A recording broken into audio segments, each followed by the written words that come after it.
Welcome, everyone, to the Lighter Mind podcast. In the Lighter Mind, we explore spirituality, personal growth, trauma, recovery, and the path to wholeness. The Lighter Mind podcast is not intended to diagnose or treat any forms of mental illness. We are not licensed therapists unless otherwise noted, and these are experiential conversations.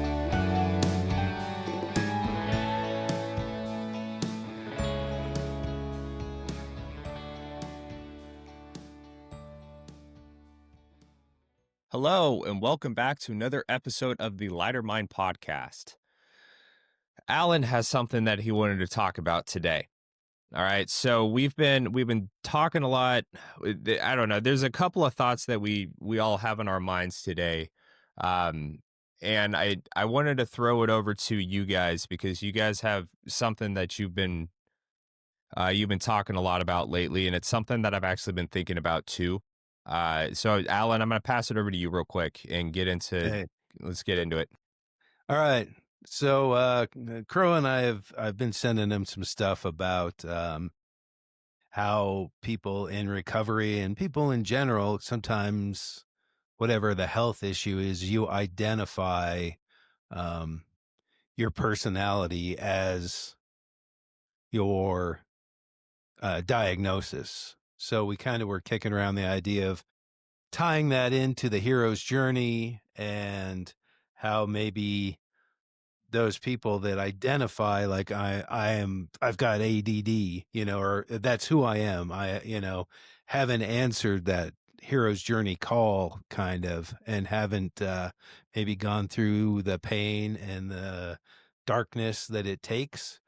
And that maybe it's just easier to identify as an addict than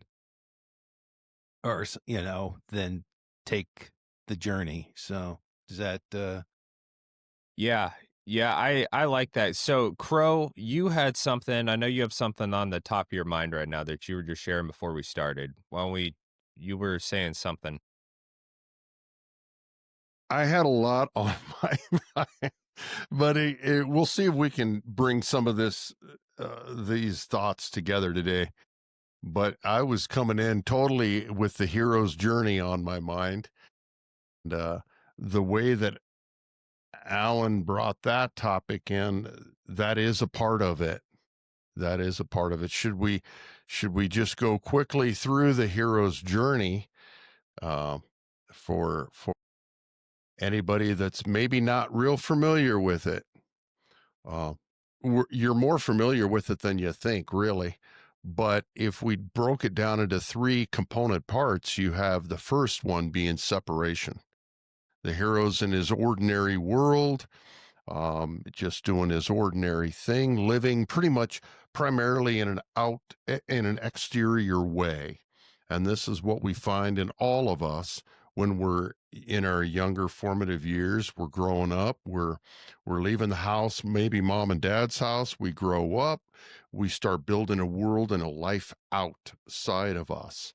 And so I want to get a new career, get a job, go to school, do all the things I'm supposed to do. And then I do that. And then I go through the difficulty of that. And then I maybe roll up in my parents' driveway with the new wheels. And I'm showing that I've done it, until you do your 9 to 5 for a number of years. And then you realize, well, this is not it.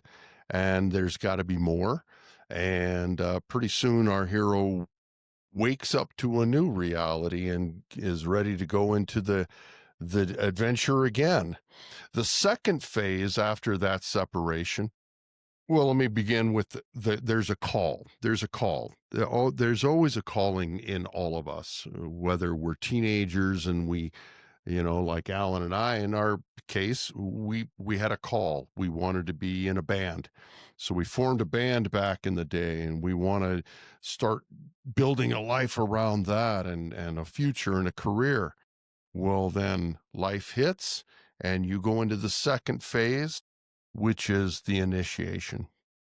The initiation is where our hero now no longer looks outside of in that reality, and they realize, There is no more to do in the exterior world. I can't pin myself with anything that seems to be aligning in the outside world.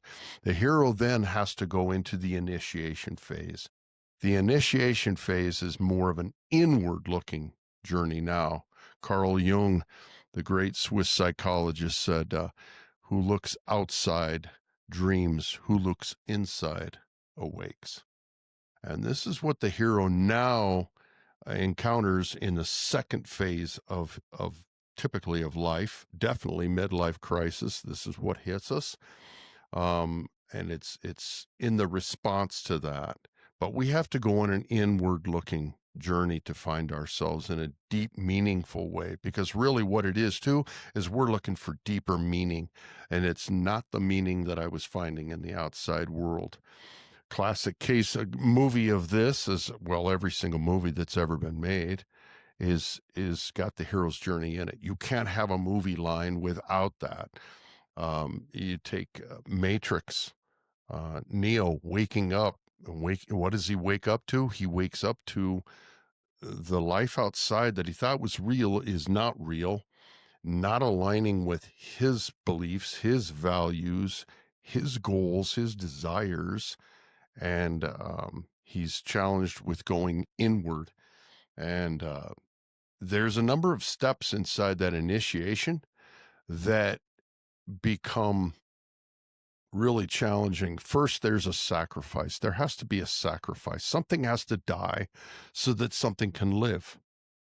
And when that happens, the Nietzsche had a great quote for that. He said, "The snake that cannot shed its skin must perish."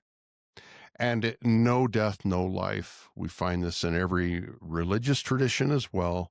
There's no death, there's no Easter. You have to die to the old self. It's an ego death, and that has to fall away. Our hero then has to go on, continue on this journey, but she has to find her own path. And it cannot be perhaps the sermon that I was taught. I'm tired of listening to my parents. Everything that I thought was right isn't right. And I have to find, and I'm not finding it in the outside way. I have to find it on the inside.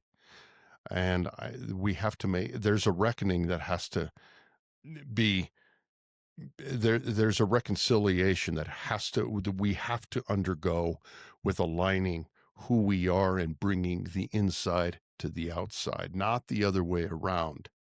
So everything that I'd been taught about myself, I start to question, and I have to question that in a deeper way. And that also ties in with the sacrifice. There has to be the death to the self. And this can be incredibly frightening. It can almost throw and catalyze one into a state of what they think is psychosis, because nothing aligns anymore. Nothing makes sense. And there's really no cultural container to hold that in place.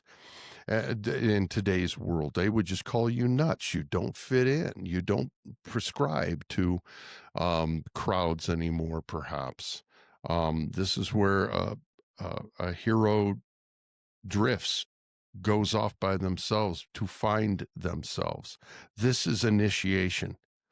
And then the third stage to this is the return. And in that return, the hero brings something back. And this is very, very important, because that third phase in the return is, what is the hero bringing back? Well, the hero's bringing back the elixir, as Campbell says.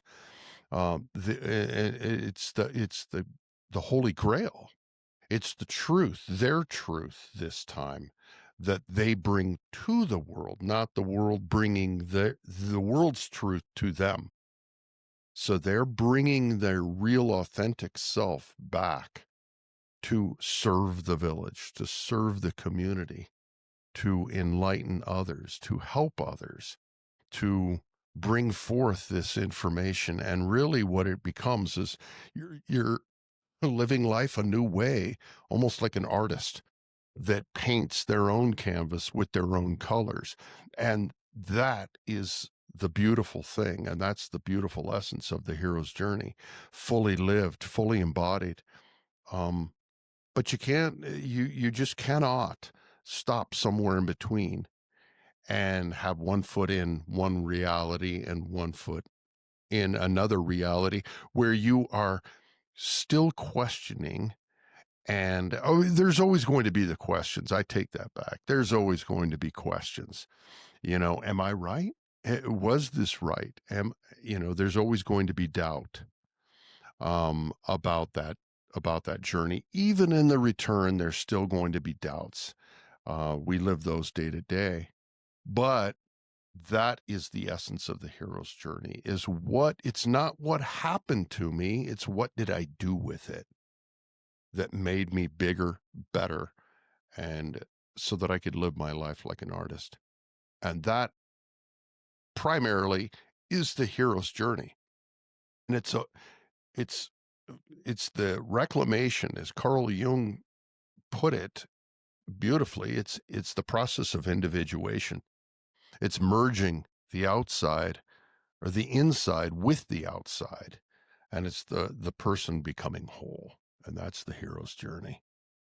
And to Alan's point, yeah, that's a beautiful to segue back into that initial tie. Alan, do you see where we could get snagged because you're not fully authentically? Kyle, does that pretty much preface the hero's journey before we segue into two Absolutely. thoughts? Yeah. That I thought that was more articulate than I ever could have made it. So that's yeah, that's wonderful. There's Yeah. so much in it that takes for Mhm. so long, but that's the basic outline of it. And each one of us has a beautiful story inside each part of that, whether it was the call, you didn't want to do this, you didn't want to wake up to reality, but I'm sick of my boss, I'm sick of the sermon I'm being taught, I'm sick of listening to my parents in my head. I'm too old for this shit, basically. And so there's that part that maybe somebody has a real great big profound moment of their life where they can talk about it for days. Or maybe it was the path inside the initiation where I had to finally be courageous enough to blaze my own trail, even though all my friends said, why do you want to do that? Come on back, you're not that, but you were strong enough to say, no, this is who I am, and screw you all, I'm doing it. Or I don't know, but there's so many, or maybe the best part of it is making the meaning of it inside the return. And I get to be on a podcast and I get to do all kinds of beautiful things. And so who knows? I mean, everybody's got a different beautiful part. Yeah, you brought up something. You mentioned the word authenticity or authentic self. And I made a video when I was probably, God, I was like a year sober, maybe 2 years sober. It was called The Road to Authenticity. Oh, wow. And I posted it on Facebook and YouTube and all kind, I only got like 1,000 views on it. Like no one really gave a shit about it. But it was I think when I made that video, and I've always told myself that if I ever had to do a TED talk, like I would be up there talking about authenticity and the road to authenticity because it is so heavily woven into the hero's journey. And I think when I was starting out recovery, I knew that being authentic was a profound part of becoming sober. And I don't think I understood just how difficult and winding that path was going to be laid out in front of me, but I knew from, I mean, very, very early in recovery that like what I'm trying to do right now, when I went through some of the step work, when I started to dive into some of the therapy, when I think it was around that time when I did my first sweat lodge and I started getting into like the holotropic like breath work and all this kind of stuff. And I started to peel away like some of the armor and started to kind of see that like intrinsic gold underneath. I started to realize that like, oh, like shit, this is what I want to do. Like I want to pick away like this armor and identify like who I am as a person. And I realized in that moment just how important it was, not for just someone in recovery to pick away that armor, but for everyone on the planet to be able to pick away that armor. And I just have such a deeper understanding of like what that road actually looks like now. And it's not, and I want to be clear that at least for me, this journey, it it starts and then it ends and then it starts and then it ends and then it starts and then it ends and it, kind of based on what I'm dealing with. I mean, a lot of the stuff that we've been talking about lately, like I'm in the return section right now from dealing with all my shame and all that kind of stuff. Like I went into the fire, went into the forest, had my initiation. I finally picked up the phone, started digging into some of the work, and so I'm in that return where I'm able to kind of give back like the essence of what that journey was. And I'm sure at some point in the future, like I'm gonna have to go on this journey again. But since I've been sober, I've probably been on this journey 20 times, if not more. And it just, depending on, what I'm going through, whether that be physically moving across the country, which I've done 3 times since I've been sober, or whether that be like coming into a new role, whether that be a leadership role of some kind, or a new role like within a relationship, so I've gotten married, so I had to figure out what that looks like and how do I show up and what demons do I have to slay so that I can be authentic within my marriage. I've been through, I mean, the recovery stuff. I went through a weight loss journey. I mean, all these kinds of things. And this is something that everyone experiences on a regular basis. They just don't know that they are actually going through it. And I mean, we talk about like the hero, there's something so profound about the word hero. Like it seems like grand and over the top, but that's not necessarily what it is. Like I really tie it into like the shadow work stuff that we were talking about last week. I think it's really about being able to identify big or small things within yourself and then going through the process of doing the work to shed some of that stuff away and having like that metaphorical death and then rebirth of yourself and coming out on the other side of it like changed in some way and usually for the better. So I love this topic so much because it embodies everything about recovery. I think it embodies everything about like personal growth. I think that I think that if people can become more willing to pick up that phone, like we were talking about the last episode about people not being willing to pick up that phone. I think if people can start to recognize that they're receiving this call, and it's this metaphorical call usually from the universe, and it's that that you're having that call when you're dissatisfied, at least for me, when I'm starting to get to this place of dissatisfaction in my life. And I know that there's something that I have to deal with. There's some type of trauma that I have to deal with. There's some type of uncomfortable conversation. There's some type of move that's coming up, but there's some type of unease that's happening to me. That's usually a good sign for me. They're like, hey, like it's time for me to jump into this and like let's go into the forest and start trekking our own way through here. And it's lonely a lot of the times. I mean, they're talking, I think about this process. I mean, one of the greatest metaphors or one of the greatest stories for this is the Knights of the Round Table. I mean, they all have to cut their own way through the woods. They have to go find the darkest part of the woods and cut through it. One of the ways to identify if you're on your own path is if you look to your right and your left and there's no one else there. That's kind of like what this journey looks like. I think it's a lot of solitude. It's a lot of inner work. It's a lot of being able to um overcome those inner barriers, overcoming shame, overcoming fear. Fear is one of those biggest things that for me that I've had to deal with, and it's something that Joseph Campbell talks to great extent about that fear and going into the dark cave and facing yourself, and it's a big one. Mm. It's a big one. It, beautifully said. You said so many great things inside that, and one of them was the piece about that call, and Campbell had it nailed too, because one of the points inside that before right at the threshold crossing between separation and stepping into the initiation that we all have to go through, which is the reluctant hero. And that it's written, it's on the map, and we have to have reluctancy, we have to have doubt, because on the flip side of doubt is faith. I have more faith in this at this point than I have doubt. I have to have more faith. And so that's what catalyzes the courage. And to that point about sacrifice is what you did and what you're doing, and how we're living our lives becomes not just a 3 minute or a 30-second scroll anymore. That just will not suffice, because there's something bigger at play now, that universally.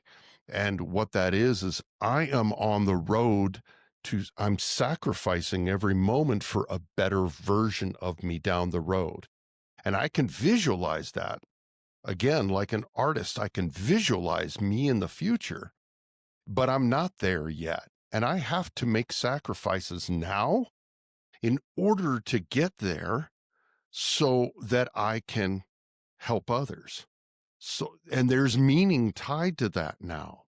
And when you come out the other side, you know how much is at stake, and you realize then how much was at stake and the sacrifices that you're making in the meantime of doing all that inner work. It's not just because there's no way out. I mean, it feels like that at the time, but overriding and overarching all of it, you're making the sacrifice because you know there's a better version of you hanging in the balance. And that's the version of me tomorrow. Um, and and I have to make that sacrifice for that. Some people also make that sacrifice in recovery, of any kind of recovery, be it serious childhood trauma, and growing up in a very difficult household situations, alcoholic mother and father, and they abandonment, whatever it was, because there's generational disease, this trauma, generational trauma. So they step forth with courage to know there's a better way, and they want that better way, and they're paving that for their family and their children to stop that generational abuse and neglect. And so there's something always a better dad than I had, a better mom than I was given, whatever. But there's that is out there. And because I didn't see it in my past, as you said, when you look to your left or your right on that dark path, I don't know the model, but I know what I can be, and I know what I must be. And that is that sacrifice also that's tied in with that path. And it's a beautiful thing. It's a beautiful thing. And Alan, to your point early, right out of the gate, when you fully authentically go through this, and you were mentioning this before we started rolling here today, is that you just cannot, when you have fully embraced that journey, Kyle, you just will not allow somebody to blaze a path for you, i.e., a title, a name, a diagnosis, perhaps a prescription to my future career. I'm not going to be just handed that. And I'll throw something else out that the hero gains on this journey about themselves and about the world, one thing really changes that alters everything is the questions. The hero begins to ask more questions and different questions, questions that I was never taught to question myself or the world when I was perhaps growing up. So our our vantage point is altered by the questions we now learn to ask of ourselves and of the world. And to that point that you were saying of diagnosis, I won't just settle for that anymore. The authentic hero will not just settle for a role, a title, a job description, a diagnosis. I won't just settle for that. And because I know better, not the world. And so there's an empowering moment. And also to your point, Kyle, great doesn't mean big, and big doesn't mean great. So Hmm. I have something on that original thing that you were talking about the identifying with your diagnoses.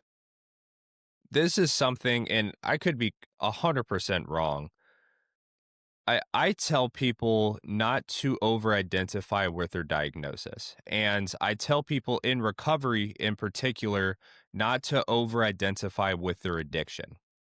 And I'll take it from a place of not over identifying with addiction, because what ends up happening is that people in recovery from alcohol and drug use, we tend to do things that are not necessarily socially acceptable. Okay. There's a giant stigma around drug abuse in particular. I mean, there's definitely the stigma around alcohol abuse too, but most particularly drug abuse has that stigma of drug addicts are criminals, liars, cheats, thieves, all those kinds of things, which I think harms the process of recovery, because a lot of people come into recovery with crippling self-esteem.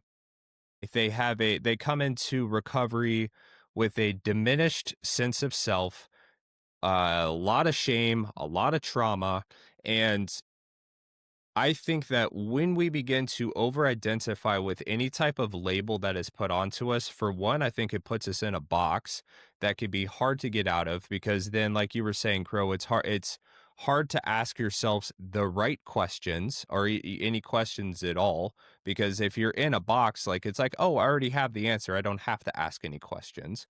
But I think that particularly for people in recovery, when they start to over identify with the behavior that they exuded throughout their like addiction, the shame, okay, the shame comes in, and we're defeating the purpose here. Okay, like one of the things that we're trying to do in recovery is build ourselves up.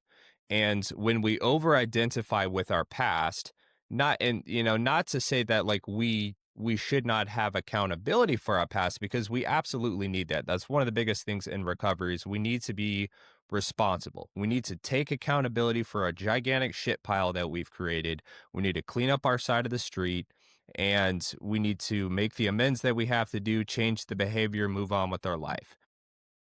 But I particularly like in recovery, like we're in fight or flight mode. We're in survival of the fittest. Okay. Like our hierarchy of needs is very, very distorted within active use, where drugs and alcohol come before food, sleep, water, any of those kinds of things. And when we're out there in the world, we're just trying to get our needs met.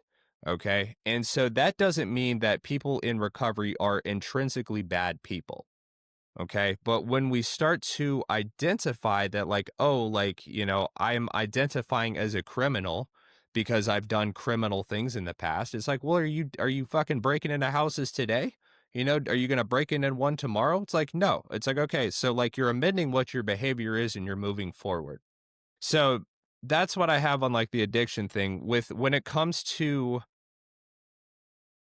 the other diagnoses, over identifying with like the ADHD or whether it be generalized anxiety or it might be, some type of physical disorder or something like that. I do think that there is the potential for the increase of shame in there too.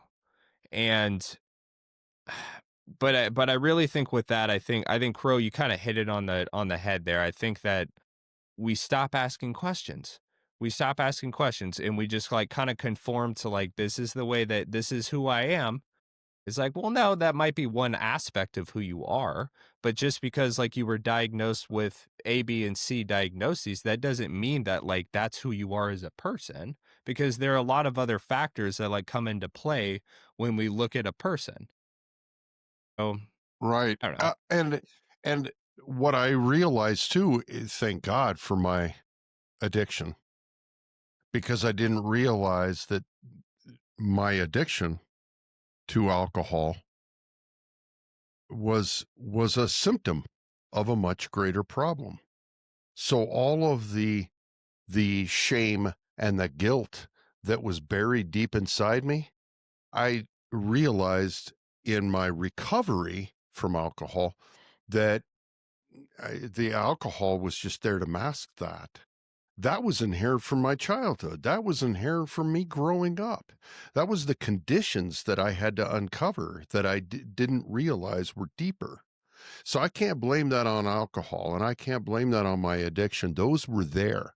They just came to the light and were front and center after I was in recovery and learning that no, that's just an additional narrative that I was piling on top of the drinking.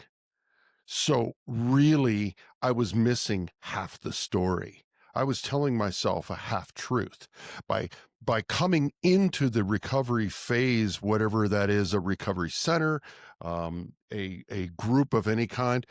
You're only coming in with half a story and half a mythology, and it's not fully complete. But if you just settle at it's all because of my addiction, and that is right out of the gate um, false. And so you're dealing with just half of your mythology when the real piece that we need to put back together is where did it begin? My drinking was just an attempt to solve a problem. That's how it started. So the underlying issue was there and it always was there. I just hadn't brought that to the light. So um, those were inherent within me. So we can't just blame it on the addiction. And so I think that's one of the points that I'm always trying to make is we always need, and to your point too, about you want to go back on that journey again and almost go through it again. It doesn't matter. You are anyhow. We all are. Day to day, we are, whether we're aware of that or not. We are always going through it because the hero's journey is not linear. It's moves in circumambulation, and it's always moving and turning, and we're always, sometimes we're over here, sometimes we're over there, but back to another part of the journey. But we're always going back to try to learn a new lesson that we haven't fully solved yet. So I might be in the return, and so are you, and so is Alan. But maybe when no one's around at night and we're sitting there in solitude, we're wrestling with dragons and demons again, and they pop up. So it's not something that's shameful or wrong. They appear through our emotions, through our nervous system that spawns on some sort of weird doubt out of nowhere. Well, those are there to teach us lessons of something that we haven't solved yet. We got to go back into the initiation phase. We got to go really lean into those emotions and question them a different way now as to what are you trying to teach me? It's like whack-a-mole. I thought I've been through this. I thought I figured this shit out 2 years ago, 5 years ago, 9 years ago in my recovery. But I guess we got to go back in there because here's this shameful memory. And that's from long before I picked up the bottle. So it never ends. Um, but it's a different way of approaching it now. Our hero now has a different lens of which to view the world. All right, I have to ask a question because you said your drinking was to solve a problem. I can't wrap my head around that. To me, I don't think it would, even when I was drinking, I didn't think it was solving anything. I think it was masking or Masking. avoiding, but I don't think it was solving. So It was an attempt. It- Same thing. I think you got it exactly right. right. Yeah. I just wanted to clarify that because Yeah. I have a hard time thinking that any addiction is solving a problem.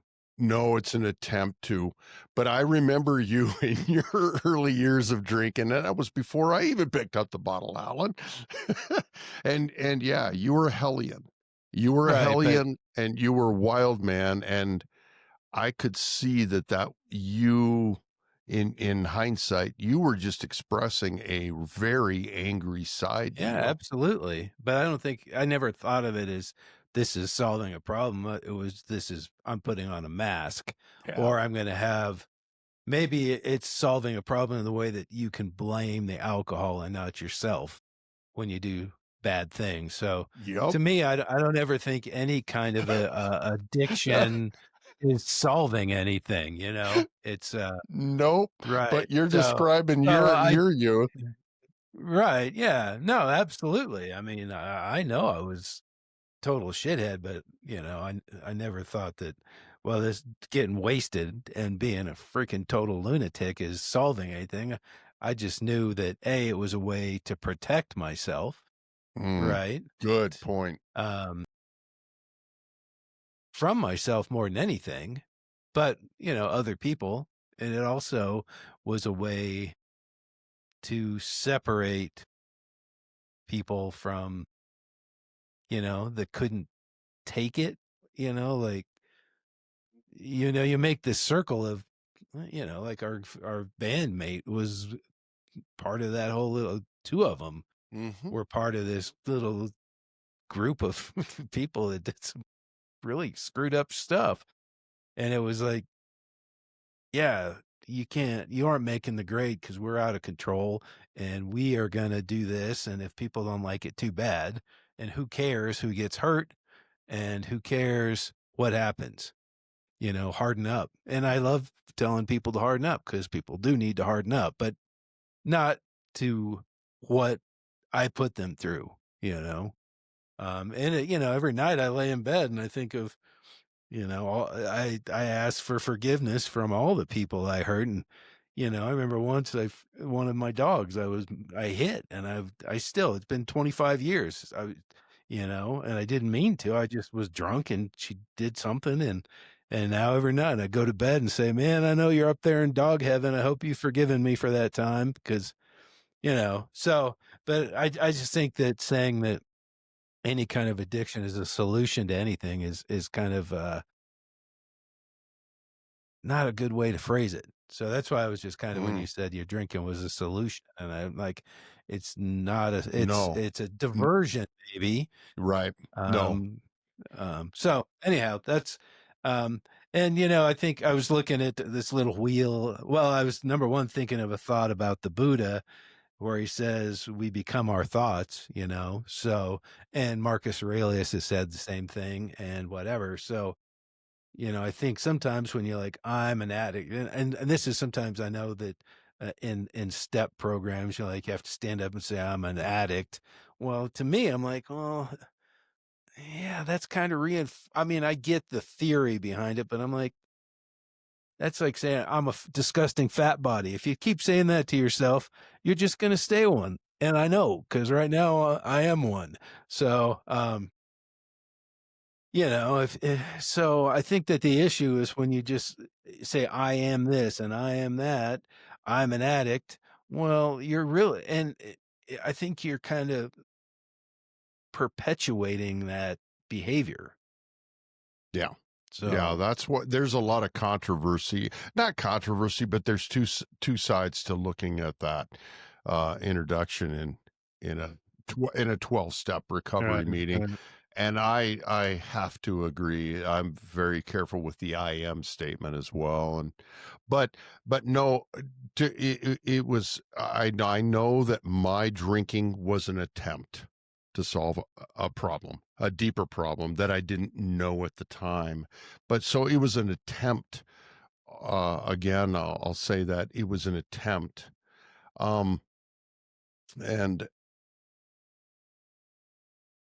yeah, I still, the solve word just throws me. Like, I don't think, yeah, I think you say maybe my drinking was an attempt to cope with a problem, but not to solve it. mask, Yeah, to because I mask. don't think, I mean, when I think of solving things, I think that means you've come to a resolution, right? Like, I solved Hmm. it. Like, if you're doing complex math or you're doing whatever, I solved this problem, it's done, right? And Whereas the drinking isn't solving it; it's masking, or it's a way to deal with it, right. however screwed up it is. But Eh, it's not a solution. Like, you know, does that make sense? yes. So You said something really cool too. And because I look at your story and I remember in our younger years, very younger years, when you were a hellion and you drank um, to cover your anger because you had a lot of anger in you and you're an anger. You're a fight. Okay. I was a freeze. Now mine came much later in life, but I was still attempting to mask something. And then it got a hold of me and I closed down even more. So I've always been a freeze or a fawn. You were a fighter. yeah, I've never been And a so freeze. no, you've never been a freeze. And I know that about your childhood too, and about you from teenage years on. And um when we use anything, alcohol, drugs, anything, we're looking outside as a way to find a new mask to make sense of it. And yours was that. And I remember the days well, Alan, very well. Kyle, stick with us here. I remember Alan's younger years where he could go to a party, and I called him the Tasmanian devil because God help the people in their house party, because then the day after they hated Alan, but he could just sit back calmly, sober, and blame it on the alcohol and the party. It's just that's what you do at a party, right? You go and destroy things in people's houses. But for me, I froze because I was at a point in life, a different point in life, much later in life, where I didn't know how to handle the outside world as well, and I couldn't make sense of it. So we were looking for something to let us off the hook, some sort of, it's cognitive dissonance all the way.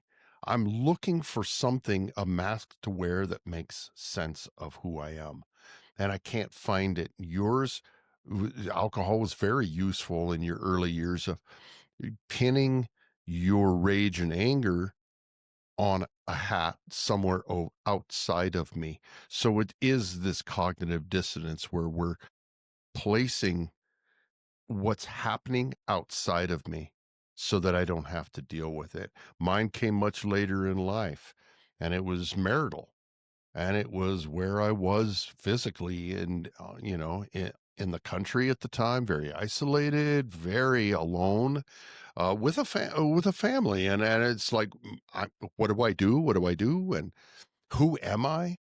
And so doing the exact same thing you did, only much later in life, and I was still looking for a mask to wear to hang this what's going on, and that's that is a perfect call. To go back to the hero's journey, Kyle, that is the perfect. You're right. for a sledgehammer from the universe, and to wake you up and say, now you got to go. You got to get out of this I think, in a real authentic way. part of my drinking though is I could, back then I could go 6 months without a beer. I didn't care. I only drank to go into social situations. There was never a time that I would drink alone. Like I've never drank alone in my entire life. Um, and I wouldn't even go into a bar alone. Like if the guys were showing up, I would sit out there because there's no way I'm walking into a bar alone because that's what drunk guys do, and that was in my mind like fucking loser. Sorry, I'm supposed to stop swearing so much, but I would sit there and sometimes I'd be like, well, I'm always like, got to be early. Like 5 minutes late is on time. On time is late. So I'd just be sitting there waiting for everyone to show up. It could be like 3 degrees outside. I'm just freezing in my car, waiting for people to show up because there's no way I'm going into this bar alone because that's what drunk people do. But then I would be like, there was no, like, if there was not a social situation, I wouldn't drink. Like, there's zero chance, like, I would just have a beer at home. Like, or more than one. I mean, I never did that. I've never done that. It's always been like I had a couple beers. We had the Porsche Christmas party on Saturday night. I had 2 beers. I said, you know what? I'm going to enjoy it. And I did. And they were brewed by Mike and Troy. So I was super happy to support them. And it was tasty. And, I slept like crap because I hadn't had a beer in a long time. But yeah, so I think my call for the hero's journey was when I realized my marriage was not so good, you know? And then I said, I got to figure this out because this woman's amazing and I don't want to lose her. And as a side note, Kyle, you guys know this. At the Christmas party, I walked up to the bar to order these said beer. And a woman looks at me and her husband and she's like, you look familiar. And I'm like, well, you look familiar. And we talked for a few minutes and she was trying to figure out who I am. And I was trying to figure out who she is. And then I said, well, I do this podcast on recovery. And she's like, oh, I'm a therapist and I do somatic recovery work. And I said, oh, cool. And I said, well, if you want to come on the podcast, write your name and number on this piece of paper and I'll get a hold of you. So didn't look at it, shoved it in my pocket. Next morning, I got up and opened it up and I just burst out laughing because it was the therapist that Phoebe and I went to for a year to get our marriage straightened out. And so I texted her the next morning. I said, well, I figured out why we knew each other. And she used to actually live right across the creek from us, but apparently she's moved. But anyhow, she will be a guest on the podcast after the new year. She's great. And I thanked her for saving my marriage and teaching me how to communicate with my wife. And I think that was really my calling. I mean, it's kind of sad that it was that late in life. But it was important. So I took the call and went through the abyss and started doing the self work and still am, and man, there's days. And I think people have a hard time saying, why am I so screwed up? Asking those questions like, why am I such a mess? And I still ask myself that all the time. Why am I such a mess? Because you wait, I mean, if you think your journey's done, your journey hasn't even started. Seriously, if it's continuous. And I was actually looking at a little wheel of the hero's journey while we were discussing it. And I think there's a couple points that came up on it that we didn't really touch. And one was when you take the let me get back. So, the circle's like this big and the top is like the known and the bottom half is the unknown. And, there's the call, but then you hit that threshold where there's the doubt.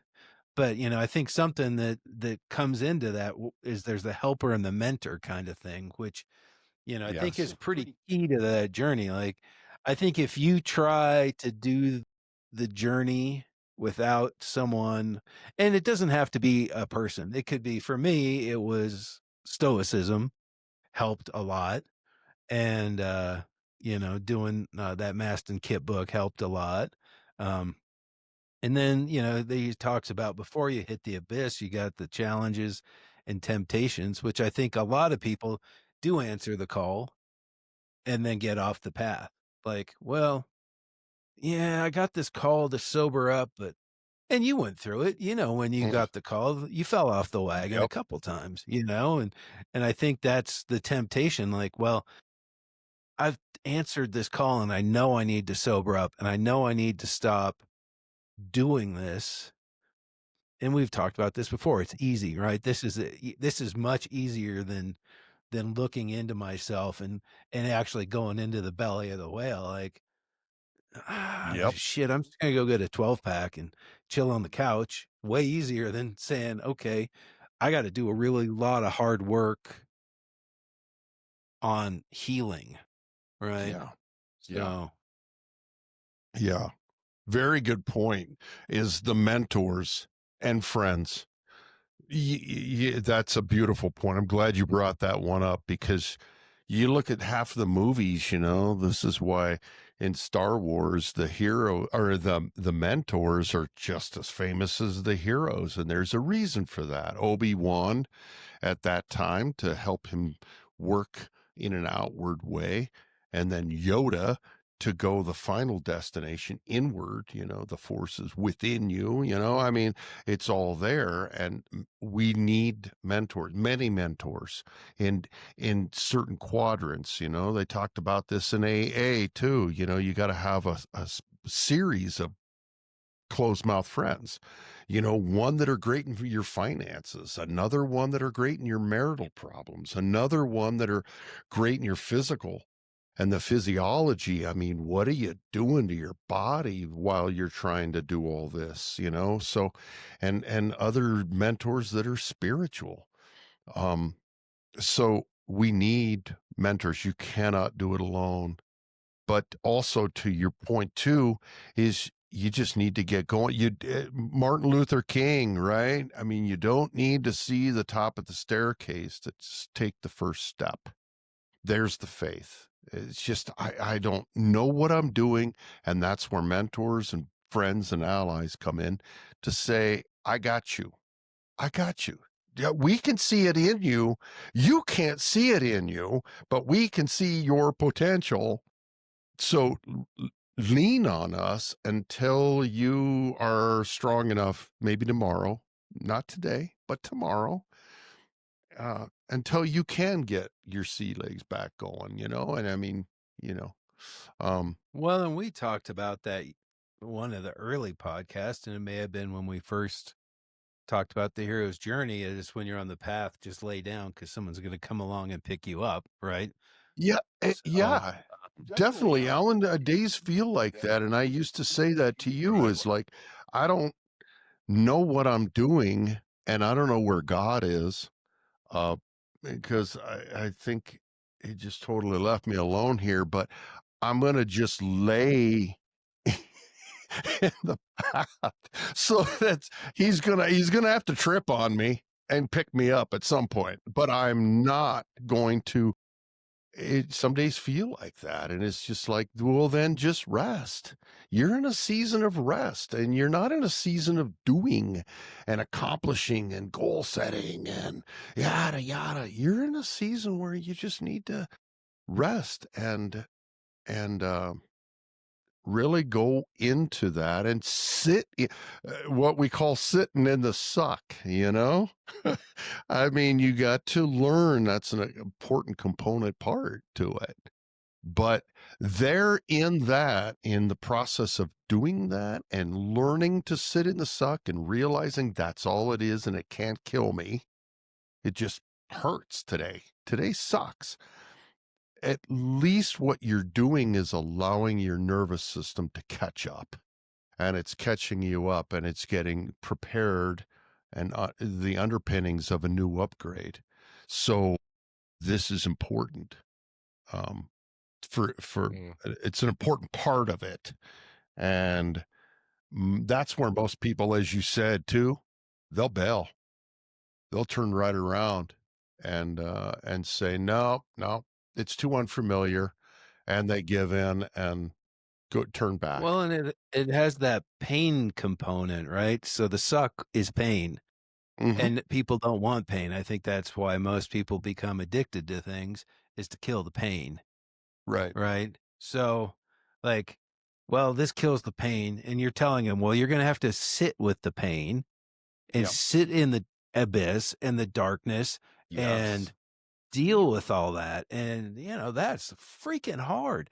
Like the thought of like being alone with your thoughts and figuring out how or what the path out of the darkness is really really daunting. So I think a lot of people are like, oh shit, I don't want to do this, and that's where I think that temptation in the start of the hero's journey is the temptation is very strong.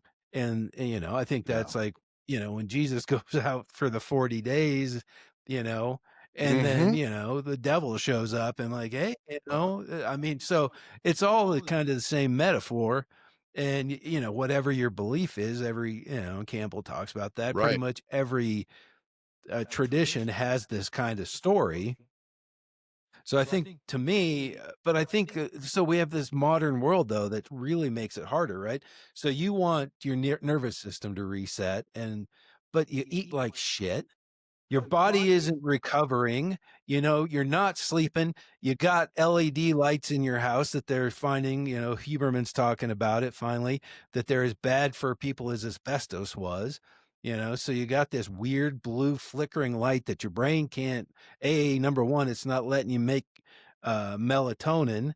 You don't see the sunlight, so you aren't going to make any melanin, so you get sunburned and all this weird shit happens to you. You're eating seed oils, you're eating crap, sugar all the time, Hmm.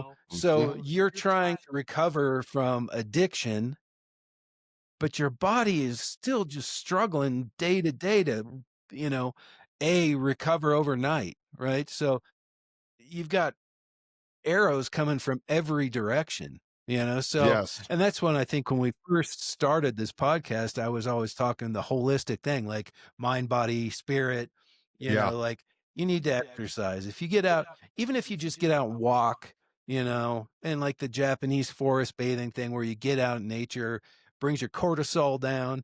I'm lucky to have the creek in the backyard with the birds and the owls and the trees, and I can just go sit out there and meditate, and it's like reset. But you got these people, especially like in bigger cities, that live in apartments, they don't get out, they don't go out and exercise, and then all of a sudden they think they're going to go and just stop doing drugs and everything's gonna be great you know Yeah. so it's a step, and to me it's there's a lot of pieces to this puzzle that, I don't think, and we've talked about this, that the food at rehab places is generally just junk, like they don't care. And we've had this discussion. Um, so to me, the hero's journey is very multifaceted. So it's not just, stop drinking, you know, and all that anger will go away. Well, it didn't go away. And my wife learned, even when I slowed down on drinking, that anger's there and it's still there. I mean, Hmm. I know it's there. And that demon, it can spiral pretty fast. Like it comes up from the base of my spine and I feel it. I feel that rage. And I mean, I think that's why I liked punk rock so much as a Well, 15-year-old, because it was angry. And I'm like, I'm angry. This is angry. We can go and back then it wasn't mosh pit, it was slam dance. And we can go beat the shit out of each other for 2 hours watching some punk rock band, come back achy and bloody, but at least it's cathartic. And I slept because hmm, I let it out. yeah, and I like that you're pointing out all of the arrows, as you put them, that are coming at us. This culture is full of bells and whistles that are just flying at us a mile a minute.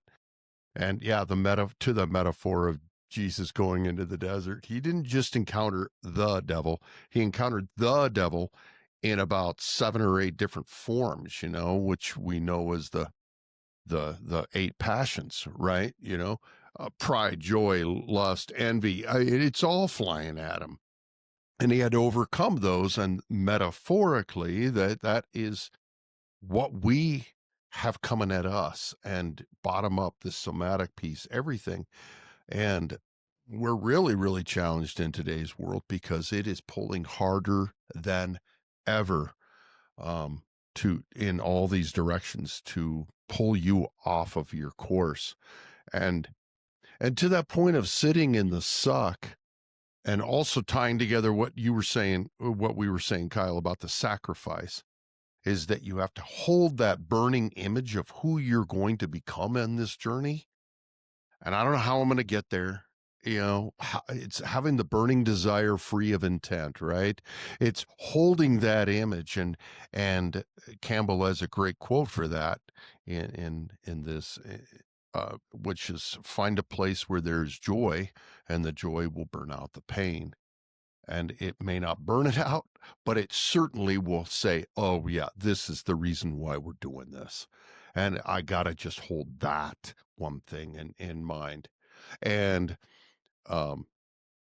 you know, if my mentors are aligned, my friends are aligned with me, then they're going to hold you to that as well. And then along that journey, everything has to raise along with that. And what we find, hopefully, our heroes' standards begin to rise, and they begin to meet those new standards. And those standards say, I won't accept anything less. I don't know where I'm at on this journey. It's dark, it's cold, it feels like hell, but my new standard says I'm not a quitter, and I'm not going to stop, because I've said yes to this thing. Right. And I'm going to stare into this abyss, and I am staring into it. And Nietzsche said, if you stare into the abyss long enough, the abyss stares back at you. And I love that quote, because then it's like, oh, hell, what do we do now? But that's where you want to be, because it's better than going backwards. And that's the beauty of the hero's journey, is that when you get to that point, you begin to understand day by day by day, hey, I'm still waking up. I've survived. My demons that attacked me yesterday and in the night, they didn't kill me. I'm still here. So I'm going to be okay. I don't know how, but I will. And now our hero gains momentum. And now things start happening in there, and it's synchronicities and coincidences, and doors start opening where there were only walls. And that's the beauty part of the hero gaining momentum on that, is our hero gains clarity and a different kind of salience of moving through the world that they didn't have before. And that is the beautiful part. It's not to say it's not going to happen again, but it's starting to make sense. That's Kyle. We left you out for a long time here, buddy. What do you think? Lots of stuff to digest in there. I wanted to back it up just a little bit. So one of the things that y'all were talking about was the mentors and friends. And what I like to call that is wise counsel. And I like to tell people in recovery that it takes a village to get through this. It absolutely takes a village. And the reason for that is because we don't always have the correct answer. And there is a buddy told me a long time ago that as soon as you think you know shit about shit, it means that you don't know shit about shit. All right. And so being able to humble yourself to the point where you can recognize that, like, okay, I don't actually have the right answer right now, but there's a possibility that someone else will have the right answer, or have an answer. Maybe not the right answer, but an answer sometimes is all we need. And seeking that wise counsel, I think, has been crucial for me in my journey. Like, you guys are my wise counsel every once in a while. I've had, and I've had other people. I mean, that's the reason that we have to go get sponsors, and that's the reason that we have to go to, like, confession and go talk to the priest. And that's the reason that these things exist, is that we don't know the answers. We don't know everything. And if you can get to the point where you can humble yourself enough to be okay with that and be open-minded to the possibility that there is an answer, there is a solution like that is outside of my own brain, you can recover. And not just recover from drugs and alcohol, but recover from anything that you were struggling with, whether it be food addiction, sex addiction, you're struggling with your marriage, you're struggling, I mean, struggling with everything. That's the reason that why we got to go to therapy in the first place. It's like, that you're paying that person to know more information than you do and to be able to kind of give that information back to you. So I wanted to, I just, for all the people in here who are struggling with drug addiction in particular, like, we need that wise counsel. We need those mentors. We need those friends. What do you got? That's a beautiful point, Kyle. And to any of our listeners that aren't even struggling with addiction or aren't in recovery or aren't really seeking enlightenment or a different way, are you asking the right questions out there? Are any of us, are any of in a challenging way, right? Because most of us are going to get on Insta, we're going to get on TikTok, and we're going to look for, think this through. We're going to look for the things that feed our narrative and support my biased belief. So it's almost like we're going, are you looking in the world for things that you find challenging, that challenge you constantly in a humbling way? Or are you constantly morning to bed, are you looking for things that feed your narrative, that make you, that can put your nervous system to rest, like, I'm okay? Or are we living each day in a challenging way? Socrates used to do that constantly, constantly asking questions. People would find him at the beach talking to little children, building sandcastles, because he wanted to know what they were thinking. And then on his epitaph, he only says, the only thing I know is that I know nothing at all. And so our look at how we're almost conditioned and engineered to live today. There's a narrative out there for everybody. And are you getting what really is nutritious, or are you eating junk food for thought? So you've brought up a good point, because it's dangerous if we're not attuned to and aware of the fact that I am looking at everything that just, aha, I knew I was right, kind of thing. And so there's becomes almost a subconscious pattern that we can find ourselves in if we're not careful. So I like what you're saying, Kyle. I don't know if Yeah, I you took it were. too far, No, but you definitely didn't, and I think you're really talking about that confirmation bias. I mean, I think that mhm, when we have some type of narrative in our head, we're looking for things to confirm how we feel, whether that thing that we're looking for is correct or not. Like, right. if it feeds our narrative, we will believe it.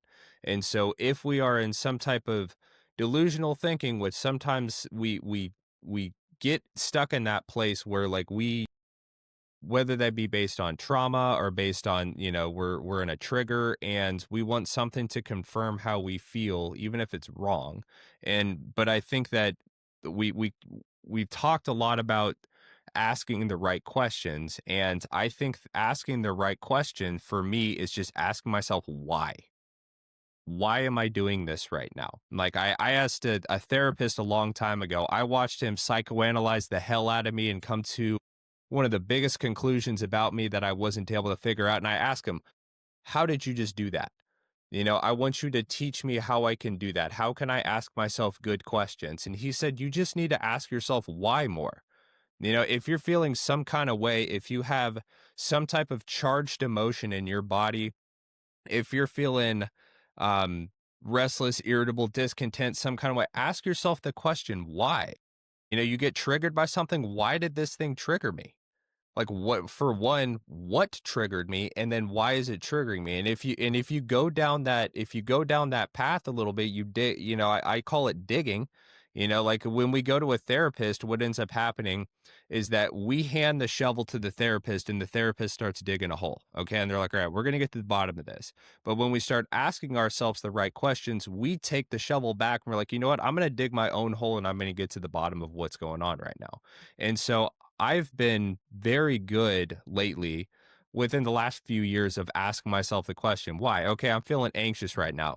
Okay, why am I anxious? Oh, well, I'm anxious because this person said something. Okay, well, why does that actually make me anxious? And then it usually boils down to some type of fear, some type of insecurity.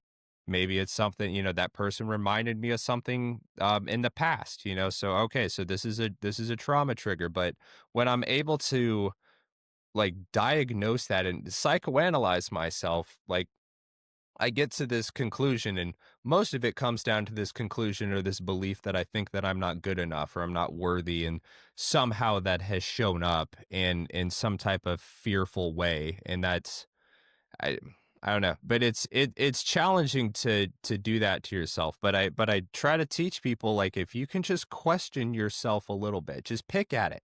Like it doesn't like asking yourself the question why, like it's one word, like and it doesn't take that much energy. Yeah. And now you're getting to reframing the word and the power of the word responsibility,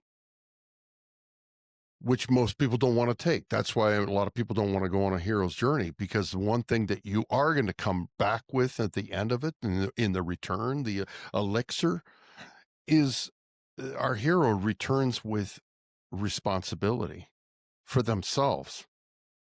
And it's it's the way and by taking responsibility and asking those questions about myself like that, is it's a different way of learning the word responsibility than perhaps what I was conditioned when I was a kid. It came at the end of a finger wag. You better be responsible, young man. So I avoided it like it was some negative thing until I finally learned to do it. It took me long enough, but geez Louise, now that I reclaim that, I mean, it's like Monopoly money, right? We're playing with house money now, because now through the other end of taking responsibility, I got my choice back. My choice to be able to see clearly and to not be whipped around by the world and hand over. If you're not taking responsibility and asking yourself these deep questions, that simply means you're handing over the consequences to somebody else. And then you're willing to blame it on that person. I don't care if it's in your past or if it's in your present or your future. If you're not taking responsibility for you, then that means you're handing over your choices to the rest of the world. And back to the top of the hour as well, Alan. Doc, tell me who I am. You know, tell me, educators, tell me who I am and where I'm going to go in life and what's the best career for me. You tell me who I am, and then I get to sit back and just build a narrative about myself that's completely false, surround myself in a narrative that matches that to support myself, and I can be, you know, lazy and irresponsible and go along with the masses, not have to question anything, and constantly be in a state of victimhood. And that's okay, because it's not my fault, right? The hero's journey breaks us out of that and says, no, man, this is going to be tough, but I want more for me and for my future self and for, you know, my people around me. I want to give them more of me. I want to share more of me with them, my real authentic self, because there's this artist in here screaming to get out, and I want to share that light with the world. But unless you go on that journey and take that responsibility, it ain't coming out. It's just not going to. And you're going to be told who you are. And then you're going to get a stamp of approval or a stamp of diagnosis or a stamp of fatal terminal disease or whatever it may be. And then you're going to sit with that and say, well, this is who I am. and then you're going to play the role of that. I played the role of a really good alcoholic for a lot of years, and I know all of the stigmas that go along with it, and I played into them very, very well. I did a great job of it. But you want out, you do the work. So, great Mm, topic. yeah, yeah, this is just wonderful. I do think that this is like I said earlier, this is one of my favorite things to talk about on the planet. It really is. And that segues me into my gratitudes. I am grateful for where I am in the hero's journey. I am. I'm very grateful for that. I am very I know we say it a lot, but I am grateful for both of you. I mean, I was just talking about that wise counsel, but the the things that both of you have been able to give me throughout my because I still fuck up every once in a while and I still make mistakes and I still have distorted thought patterns and sometimes like both of you have been able to pull me out of that at some point, and I am very grateful to have both of you as, I mean, co-hosts on here but also as friends. That's just like that means a lot to me. I am also grateful. I've been getting some good sleep lately, and I think there's just nothing beats a good night's sleep. I'm grateful for that too. Right on, Kyle. So today, so I get email from Mark Manson, the guy, Subtle Art of Not Giving a Fuck guy. And his today was about gratitude. And it was basically how if you do gratitudes about things in the past, it's just like whatever. So you need to start reframing your gratitude so that it's in your future. So you're more of a manifestation gratitude. So it's a little challenging to wrap your head around, but so I'm going to do one of those. So I'm grateful for whatever blessings the universe is going to give me, as well as challenges in the future. So I don't want, I don't want, a total shit show, but I do like challenges and I do like to figure out how to overcome them, whatever they are. I don't want to hopefully get like my legs blown off by some weirdo or something. That's not something I'm going to be grateful for. Anyhow, it was pretty interesting to ponder, that gratitude for the unknown. And like you, Kyle, I have a lot of gratitude for you guys and this podcast and the conversations that, kind of open up the mind. And, you get in your little, like this, I know I'm kind of right on this thing. And then you're like, that's a good way to look at it.